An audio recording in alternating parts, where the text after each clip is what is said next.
Hello dear students, welcome back to the class of Dilip sir science English. Finally आप board की exam standard 12th English March 2022 की exam दे के ही आ गए हैं और आपके सामने स्क्रीन पर ये पेपर है सेकेंड लैंग्वेज का स्टैंडर्ड 12th का। हम यहाँ पर फुल कंप्लीट पेपर सोल्यूशन करने वाले हैं और बहुत ही स्पीडली करने वाले हैं। सो वीडियो के अंत तक बने रहें। चैनल पे कोई नए हैं तो सब्सक्राइब करना ना भूलें, लाइक शेयर और बेल आइकन को जरूर हिट कर दें। So let's start video without wasting time. Write whether the following sentence are true. इन ट्रू और फॉल्स बताना है। First, mind emotion and body work separately, ये फॉल्स है, ये आपका फॉल्स है। क्यों फॉल्स है? क्योंकि बुक में सेंटेंस है mind body and emotions are closely interlink together. मन मस्तिष्क और शरीर बहुत ही घनिष्ठ रूप से एक दूसरे से आंतरिक रूप से जुड़े हुए हैं, और जब आंतरिक रूप से जुड़े हैं तो काम भी एक साथ में ही करेंगे। तो इसके हिसाब से ये अलग से काम करते हैं। यहाँ पर लिखा है सेपरेटली, तो इसलिए क्या है? फॉल्स है। सेकेंड है sergeant Morris encourage Mister White to make wish from monkey's paw. Sergeant Morris ने मिस्टर वाइट को मंकी पास से वरदान मांगने के लिए उनको इनकरेज किया, प्रेरित किया। ये भी टोटल रॉन्ग है, फॉल्स है। क्यों फॉल्स है बच्चे? क्योंकि वहाँ पर सर्जेंट मेजर मोरिस ने वाइट को मना किया था उसका इस्तेमाल करने का। ठीक है। नेक्स्ट है according to J Krishnamurti the real purpose of education is to enable us think freely. According to J Krishnamurti की अनुसार एजुकेशन का जो असली पर्पज है, उद्देश्य है, हमें स्वतंत्र रूप से विचार करने में योग्य बनाना। ये राइट है, सही है, ये ट्रू है। Now Walt studied cartooning in Chicago, ये भी राइट आंसर है। यानी पहला दूसरा फॉल्स है, तीसरा और चौथा ट्रू है। Okay, so let's move ahead, आगे बढ़ते हैं। यहाँ पर find and write the nearest meaning, हमें नियरेस्ट मीनिंग फाइंड आउट करना है। वर्ड है कंसील, कंसील का मतलब होता है छिपाना। कंक्लूड है समाप्त करना। हाइड मीनिंग छुपाना। डिस्क्राइब मीनिंग वर्णन करना। और कोरिलेट माने संबंध बताना। तो यहाँ पर कंसील का जो राइट नियरेस्ट मीनिंग है हाइड, हाइड मीनिंग छिपाना। फिर है एलिमिनेट, एलिमिनेट का मीनिंग है, एलिमिनेट मीनिंग दूर करना, हटा देना, जड़ समूह हटा देना। रिमूव है, कैलकुलेट है, डोमिनेट है, एक्सप्लेन। यहाँ पर राइट आंसर है आपका रिमूव, क्योंकि कैलकुलेट गणना करना, डोमिनेट प्रभावी बनाना, एक्सप्लेन वर्णन करना, व्याख्या करना। तो remove meaning eliminate. Appreciate meaning प्रशंसा करना। Dictate, suffocate, praise, council. तो यहाँ पर सही वर्ड इसका क्या है? प्रेज। यानी कंसील का नियरेस्ट मीनिंग है हाइड, एलिमिनेट का रिमूव, एप्रिशिएट का प्रेज। लेट्स मूव अहेड, आगे बढ़ते हैं। Select the most appropriate language function and write them against given sentence. Conditional sentence है, expressing alternative, talking about people, thing in relation to something. So first sentence, the child demanded the same toy as his friend. The child demanded the same toy as his friend had. बच्चे ने same उसी खिलौने की, उसी तरह के खिलौने की मांग की जैसा कि उसके भाई ने बताया था। तो ये जो सेंटेंस है बच्चों, ये जो सेंटेंस है 8वां सेंटेंस, ये जो 8 नंबर का वाक्य है, ये है talking about people or thing in relation to something. तो जो 8 नंबर का आपका सवाल है वो क्या है? Talking about people or thing in relation to something. अगला सेंटेंस है 9 नंबर का, if you want to be healthy you will have to follow healthy diet instruction. ये आपका जो सेंटेंस है, ये आपका यहाँ पर जो कंडीशनल क्लास लिखा है, क्या लिखा है बच्चों? कंडीशनल क्लास, शर्तात्मक वाक्य है। ये आपका राइट आंसर है। Conditional sentence, conditional sentence if और अनलेस से स्टार्ट होते हैं। इफ़ और अनलेस सेंटेंस में कंडीशन शर्त को बताते हैं, इसलिए कंडीशनल क्लॉज है। और लास्ट है, today students are not allowed to go on playground, they can go either to the library or to the music room. ये आपका है अल्टरनेशन, अल्टरनेटिव, शोइंग अल्टरनेटिव, यहाँ पर जो है अल्टरनेटिव चॉइस है, एक्सप्रेसिंग अल्टरनेटिव चॉइस, यानी last वाला आपका है एक्सप्रेसिंग अल्टरनेटिव चॉइस। यानी 8 नंबर का जो सवाल है वो आपका है talking about people thing in relation to something. Next 9वां नंबर आपका है कंडीशनल सेंटेंस और 10वां नंबर आपका है एक्सप्रेसिंग अल्टरनेटिव चॉइस।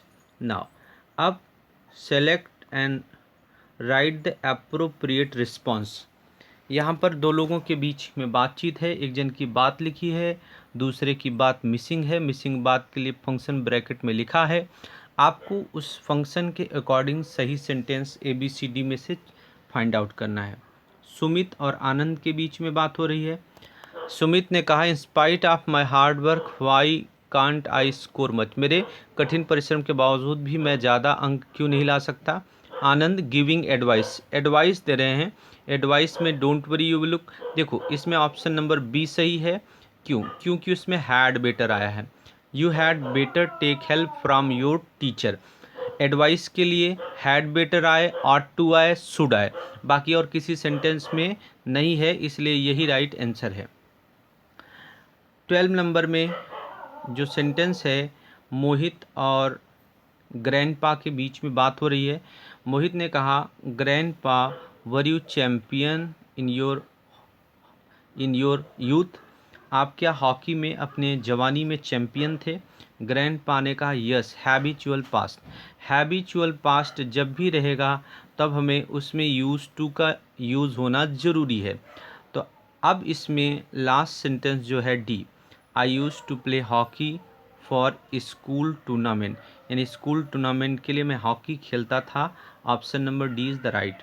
30 नंबर है, रिया और अमित के बीच में बात हो रही है।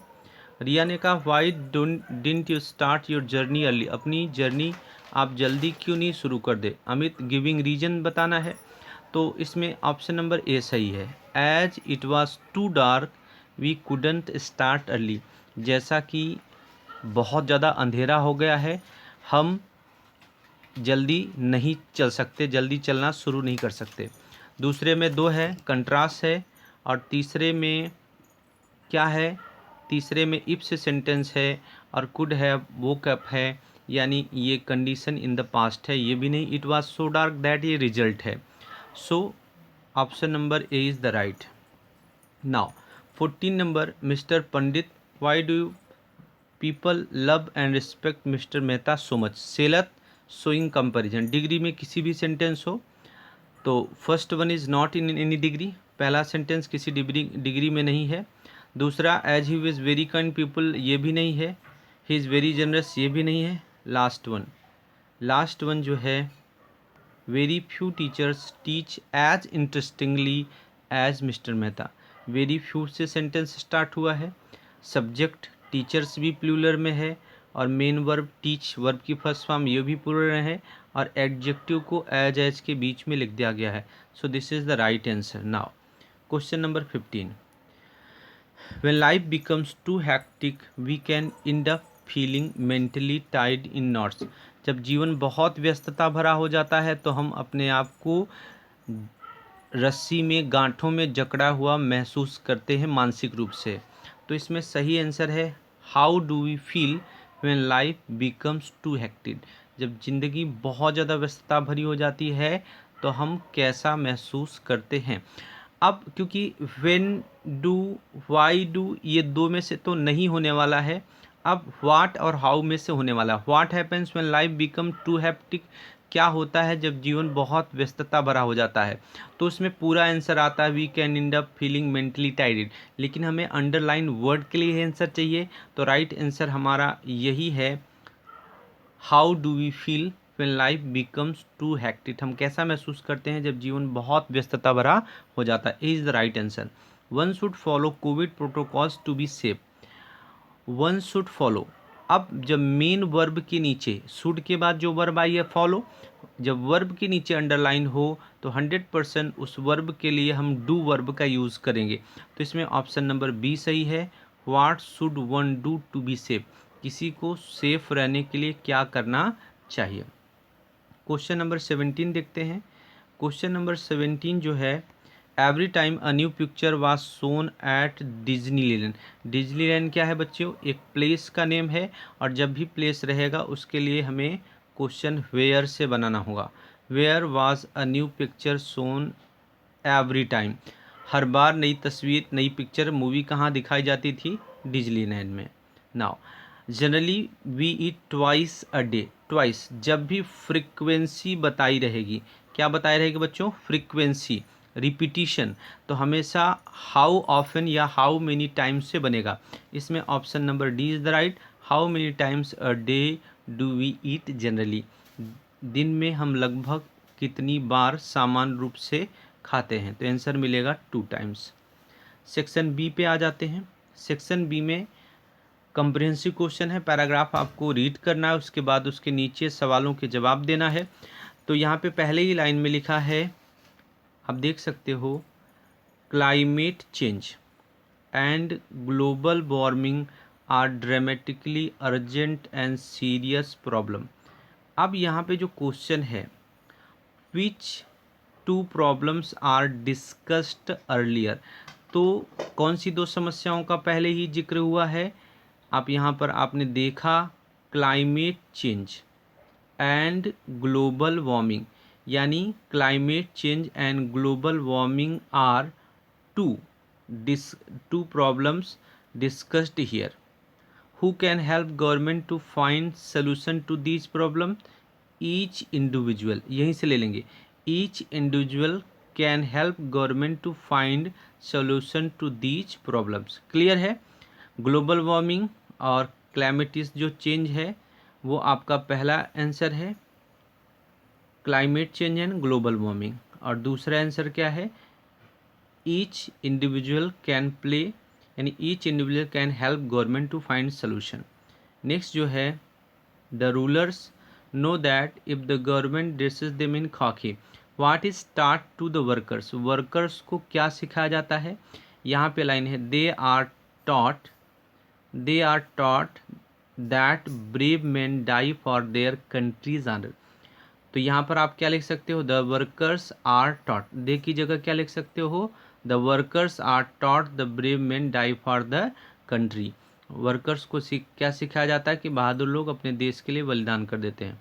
What would be the consequence of war, परिणाम क्या होता है युद्ध का। तो यहाँ पर लिखा है, the lifes of millions of young man other million cripple and blinded for life existence made horrible for still more millions human being, that is the right answer। now next paragraph है, the ants are the ants that do farming, चींटियाँ जो खेती करती हैं, the ants that do farming you may know that it was big leap for human progress। Question है, where are umbrella ants found, तो यहाँ पर है साउथ अमेरिका। यहाँ पर लिखा है कि the umbrella and South America have the umbrella ends of South America. Where the umbrella ends found, the umbrella ends found in South America. What is common between human being and, what is common between human being and umbrella ends, umbrella ends और human being के बीच में common क्या है, forming. Both हम लिख सकते हैं, human beings and umbrella and both do farming, दोनों क्या करती हैं, खेती का काम करती हैं।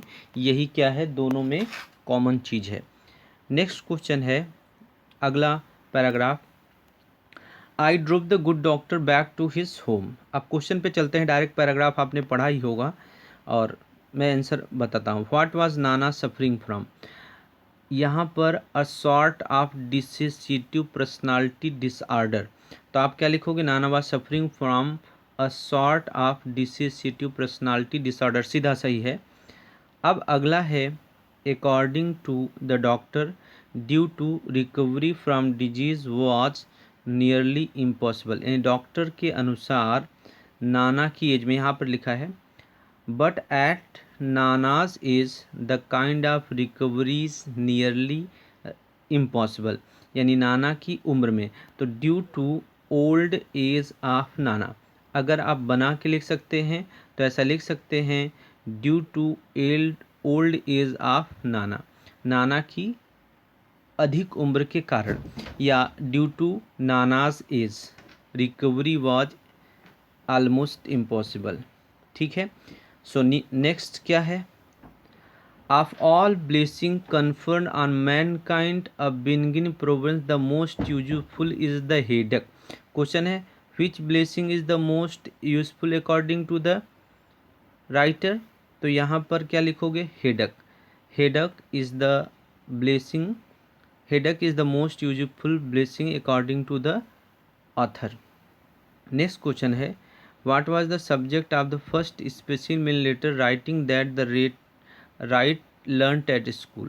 क्या देखा था, the very first letter writing lesson I was taught, respected sir as I am suffering from headache I request to grant me leave, यानी यहाँ पर जो सब्जेक्ट क्या है, लीव अप्लीकेशन। ठीक है, subject of the first specimen leave application, the subject of the first specimen letter was leave application या application for leave। when emotions had taken over it becomes nearly impossible to think clearly, how do overwhelming emotion affect you, तो यही it becomes nearly impossible, when emotions are overwhelming it becomes nearly impossible to think clearly, इतना ही लिखना है। what helps you to see the current situation more clearly, वर्तमान स्थिति को बहुत स्पष्ट देखने से में कौन मदद करता है, the screen exercise help you to step back and emotionally detach your from current situation so that you can see more clearly what is going on, that is the right answer. Short note लिखना है आपको, sojourner struggle, magical effect of monkey spa. Now अब यहाँ पर fill in the blanks है, fill in the blanks क्या है, crisis है, ऑप्टिमिस्ट है, टेंजल्ड अप है, ग्राइब्ड है। Without being in one must proceed confidently towards his goal, that is the special characteristic of an optimist. क्यों, क्योंकि एन आर्टिकल है और आर्टिकल एन हमेशा वावेल से जो वर्ड शुरू होता है उसके पहले आता है, तो लास्ट में क्या आएगा, ऑप्टिमिस्टिक। 34 नंबर पर optimistic. Without being tangled up in crisis, बिना परेशान हुए, one must proceed confidently towards his goal, that is the special characteristic of an optimist. So यहाँ पर यही होगा, without being tangled up in crisis, tangled up in crisis. So the next, after returning to India Salim try to get job. India लौटने के बाद सलीम ने नौकरी करने की ट्राई की। What job did Salim try to get, यहाँ पर है as an ornithologist with Geological Survey of India। What job did Salim try to get? Salim tried, did हटाएंगे तो tried हो जाएगा। Salim tried to get an ornithologist a job as an ornithologist, बस इतना लिख दोगे, Geological Survey of India complete हो गया। Why was Salim rejected?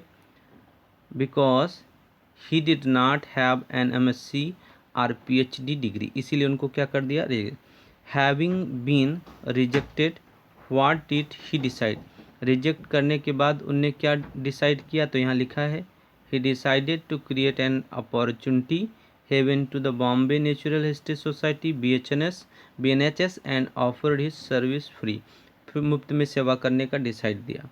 अब यहाँ पर जो अगला है क्वेश्चन वो क्वेश्चन आपका क्या है बच्चे?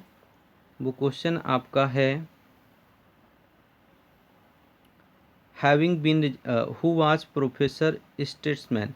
यहाँ पर जो प्रोफेसर स्टेटमैन कौन थे, ये हमें यहाँ पर क्या करना है, जानना है कि प्रोफेसर स्टेट्समैन कौन थे। तो आप यहाँ पर देख सकते हो जो प्रोफेसर स्टेट्समैन थे वो कौन थे? Professor Stresemann known ornithologist in burning.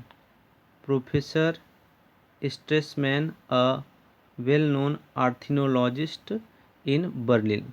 Berlin में एक प्रसिद्ध आर्थिनोलॉजिस्ट थे। कौन ऐसे थे भाई? जो हमारे प्रोफेसर हैं स्टेटमैन। नाउ अगले क्वेश्चन पे चलते हैं हम लोग। Full form of BHNS। BHNS का पूरा फुल फॉर्म हमें यहाँ पर बताना है कि फुल फॉर्म BHNS का क्या है, ये हमें क्या करना है, बताना है। तो हम देखेंगे यहाँ पर कि फुल फॉर्म BHNS का क्या है। ओके, चले। यहाँ पर ऊपर ही लिखा था हमारा जो सेंटेंस था BHNS का, Bombay Natural History society. Bombay Natural History society was the right answer. Now अब ये भी हो गया। यहाँ पर पैसेज आपको पढ़ना है और उसके बाद उसकी समरी लिखना है, सूटेबल टाइटल देना है। यहाँ पर एवरेस्ट चढ़ने वाली जो हमारी एथलीट हैं, खिलाड़ी ही समझ लें, उन्हीं के बारे में है। तो चलें हम लोग इस पे आते हैं पैराग्राफ पर।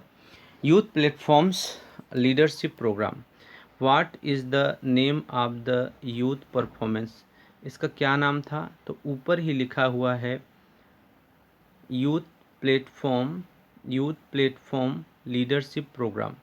Youth platform leadership program. अब जो नेक्स्ट क्वेश्चन है 42 number, in which city is the youth platform based. तो सीधे से लिखा है कि किस में बेस्ड था, तो यहाँ शुरू में ही है बड़ोदरा। ये कहाँ पे है बच्चे? बड़ोदरा में। ठीक, नेक्स्ट क्वेश्चन है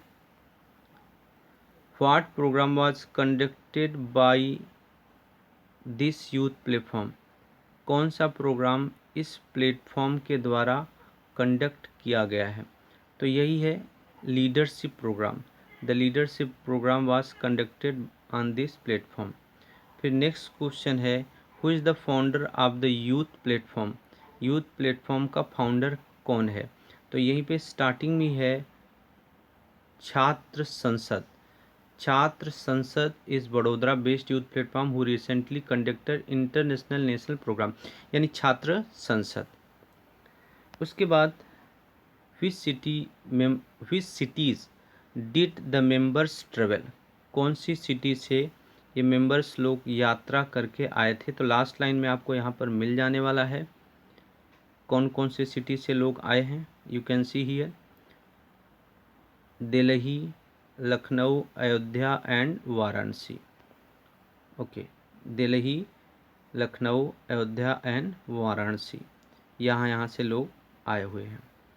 तो इस तरह से ये इसके क्वेश्चन भी कंप्लीट हो गए। अब यहाँ पर हमें पोएम का करना है। Read the stanza, answer the question. I was a fashioner of sword in days that now are gone. पुराने दिनों में मैं एक तलवार बनाने वाले हुआ करता था जो अब नहीं हूँ। अब इसमें what was the poet in the past. Poet was a fashioner of swords. अगला क्वेश्चन है where were his swords use. उसकी स्वॉर्ड्स तलवारें कहाँ यूज़ हुई थी? तो यहाँ पर पहले ही लिखा है हंड्रेड्स बैटल फील्ड्स, यानी आप यहाँ पर सिर्फ क्या लिख दोगे, his swords are used in battle fields. Find two similar words that were shone. Shone माने चमकना, दो सिमिलर वर्ड ढूंढने हैं यहाँ से, तो glittered and gleamed are the right answer. Okay, now the blind deep fish that swim in the stream see neither yarn nor man nor hear everlasting song. जो अंधी बहरी मछली है वो एक नदी की धारा में तैरती है न ही उसको धागा दिखाई देता है, न ही वो व्यक्ति दिखाई देता है, और न ही कभी न समाप्त होने वाले उसके शाश्वत गीत को वह सुन सकती है। सवाल है, where is the fish swimming? In the stream, नदी में तैर रही है। How is the song? Song कैसा था? The song was everlasting, कभी न खत्म होने वाला, शाश्वत। What is the fish not able to do? Neither see yarn nor hear his everlasting song. Okay, section D, do as directed, most important यहाँ पर आ जाए, फटाफट हम करेंगे। Every month the old man collects fund to help needy people. अब यहाँ पर क्या है? Every month fund is, sentence passive voice में यहाँ पर बनाना है। The old man is subject, collects verb, the fund क्या है बच्चे? ऑब्जेक्ट है।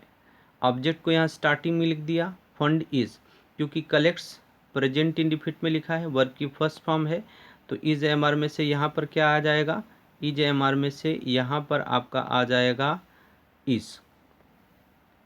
सो every month fund is collected by the old man to help needy people. He visits many hospital, he क्या है यहाँ पर? सब्जेक्ट है, विजिट्स वर्ब है, मेनी हॉस्पिटल्स क्या है? ऑब्जेक्ट है।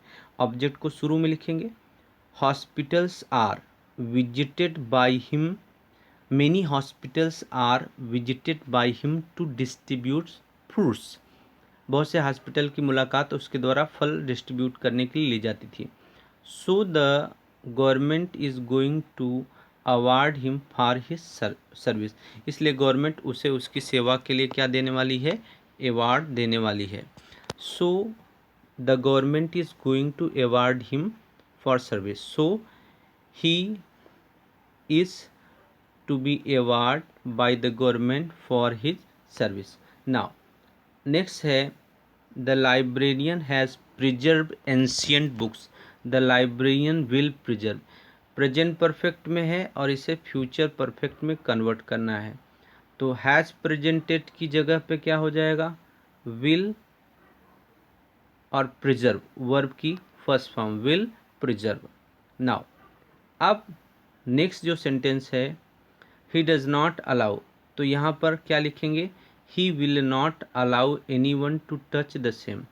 सम पीपल आर इंटरेस्टेड, ये सेंटेंस पैसिव वॉइस में है, तो यहाँ पर हम लिखेंगे some people will be interested. क्या लिखना है यहाँ पे? Some people will be interested, some people will be interested in those books. So they ask की जगह क्या लिखेंगे? So they will ask for them, but the librarian will give them, यहाँ पे गिफ्ट्स की जगह पे क्या लिख देंगे? Will give them books after many inquiries. Clear है कैसे बनाएंगे? फिर से आप स्पीड में सुन लें।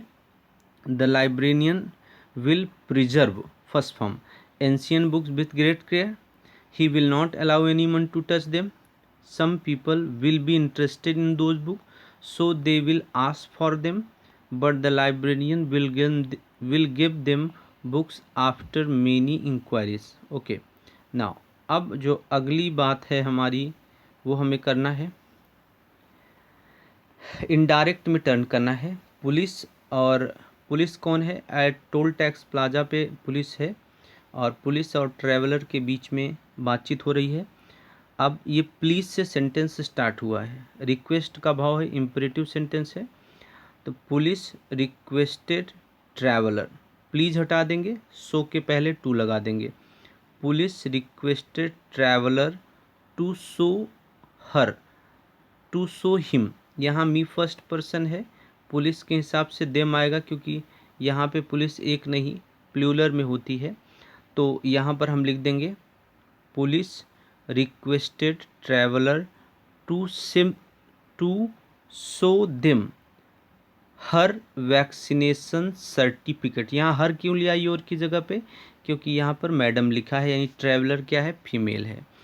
Police requested traveller to show them her vaccination certificate. अगर यहाँ पुलिस हम सिंगुलर मान रहे हैं तो मी की जगह हिम लिख सकते हैं। Traveller sorry I haven't carried it with me. तो traveller apologise the police and said that he, यहाँ पे ट्रैवलर फीमेल है तो यहाँ पर लिखेंगे आई की जगह सी। सी हैडेंट, हैवेंट की जगह क्या हो जाएगा, hadn't carried it with her. Police, यहाँ पर मूव बैक, ये भी इम्परेटिव सेंटेंस है। Police asked the traveller then to move back, यानी मूव से पहले हमें क्या लिख देना है, TO to move back. She couldn't, can't का क्या हो जाएगा, couldn't travel to the other state without it. Now अब यहाँ पर complete the sentence choosing the correct option. The top of the pit was so steep expressing result. So आया तो सो के बाद एडजेक्टिव है तो दैट आना चाहिए और इसके हिसाब से अर्थ होना चाहिए। तो राइट आंसर ए है that only one ant could reach the top, क्योंकि यहाँ पर वॉज है तो पास्ट में लिखा है तो कुड ही आना चाहिए। दूसरा सेंटेंस सो भी आ गया, ऑलरेडी सो आया इसलिए नहीं होगा, बाकी के कोई भी सेंटेंस नहीं होंगे। Next, Dikshit plays cricket. Making यहाँ पे क्या है, सपोजिशन है। सपोजिशन है तो एज इफ आना चाहिए। Dikshit plays cricket as if she he were Sachin Tendulkar, बाकी और किसी में नहीं है तो नहीं है। 57 number, Rohit by bought 200 blankets sewing purpose with a view to distributing them among, in order to distribute them among the poor, in order that he could distribute them among the poor, all of this, that is the right answer। क्योंकि सब rules के मुताबिक ही सारे sentence लिखे हैं इसलिए सारे सही हैं। Walt Disney was showing comparison है। सोइंग कंपेरिजन मीनिंग किसी न किसी डिग्री में हो, तो वाज वन आया तो वन ऑफ द वाला सेंटेंस ही इसमें सही होगा। One of the most imaginative producers, one of the most imaginative producer, नीचे में वन ऑफ द भी है लेकिन बी आंसर क्यों सही है, क्योंकि इसमें जो जिस नाम से हम तुलना करें प्रोड्यूसर्स क्या है, प्लूरल है। वन ऑफ द मोस्ट वाले या वन ऑफ द वाले सेंटेंस में जिस सब्जेक्ट से तुलना की जाती है वो हमेशा क्या होता है, प्लूरल होता है, इसलिए one of the most imaginative. अगला है, जो अगला सवाल है हमारा, if the detective had been careful, अगर डिटेक्टिव सावधान होता। Condition in the past, condition in the past if से सेंटेंस शुरू हुआ हो, सब्जेक्ट के बाद हैड हो और वर्ब की थर्ड फॉर्म हो, तो दूसरे सेंटेंस में सब्जेक्ट के साथ could have, would have, should have, might have, must have और वर्ब की थर्ड फॉर्म, तो he could have. Option number D is the right. Now combine the following sentence to make a meaningful, बहुत ही आसान है। Lala was a merchant, he possessed a flourishing grain business, he made a mistake of taking as partner a dishonest man, he knew nothing about him। बहुत ही आसान है, हम जोड़ पाएंगे। लाला वाज अ मर्चेंट, ही की जगह क्या लिख देंगे, who. Lala was a merchant who possessed a flourishing grain business, so he made, हाँ यहाँ पे so की जगह हम क्या लिखेंगे, but. Lala was a merchant who possessed flourishing grain business but he made a mistake, मतलब बढ़िया उसका बिजनेस चल रहा था लेकिन उसने गलती कर दी। बट यहाँ पर ही के पहले हमें क्या लिखना है, but he made the mistake, किंतु उसने गलती कर दी। क्यों गलती कर दी, बिकॉज क्योंकि उसे नहीं पता था, ही न्यू नथिंग अबाउट हिम, उसके बारे में कुछ नहीं पता था। तो बच्चों लाला वाज अ मर्चेंट, यहाँ ही कट करके हु लिख देंगे। लाला वाज अ मर्चेंट, लाला एक व्यापारी थे। Who possessed flourishing grain business, और उसके बाद यहाँ पर लिखेंगे but he made a mistake of taking as a partner a dishonest man, because क्योंकि he knew nothing about him, उसके बारे में कुछ जानते नहीं थे। इस तरह से जुड़ जाएगा। Now computers have many advantage, computers के तो बहुत लाभ हैं, but let us not forget, भूल न जाएं, that a computer is just a machine if there is a single, ये वाला सिग्नल नहीं, साइन नहीं, single mistake in the program there can be serious problem. In short, संक्षिप्त में, in short we must control computers, computers must not control, computers को हम control करें, computer हमें ना करें। यहाँ पर मेट study the following table and describe it in about 80 words में करना है। करेक्टर हैं राम लक्ष्मण भरत रामायण ब्रदर्स। देखो आप ये टेबल को आप स्टडी करना, 8 सेंटेंस बनाना है। आप कैसे बनाओगे?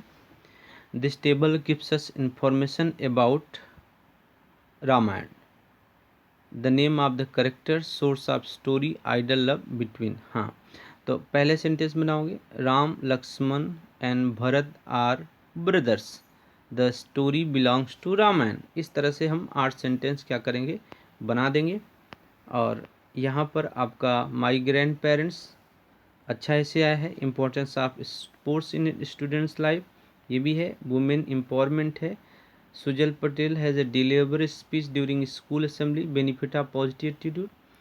श्रवण Trivedi Urja Ahmedabad wants to apply, Surya building Naroda Ahmedabad post. Accountant, accountant teacher BCom और कंप्यूटर की कोई डिग्री करवा दिया, बीकॉम के बाद ही अकाउंटेंट कोई भी बन सकता है, HSC बीकॉम। अब उसके बाद यहाँ पर ट्रैवल ऑनलाइन पेमेंट के लिए ईमेल है और रिपोर्ट लिखनी है। ट्री प्लांटेशन डे आपके स्कूल में मनाया गया। सो इस तरह से बच्चों कंप्लीट सोल्यूशन हो गया इस पेपर का। Thank you for watching the video. Till then see you in the next lecture.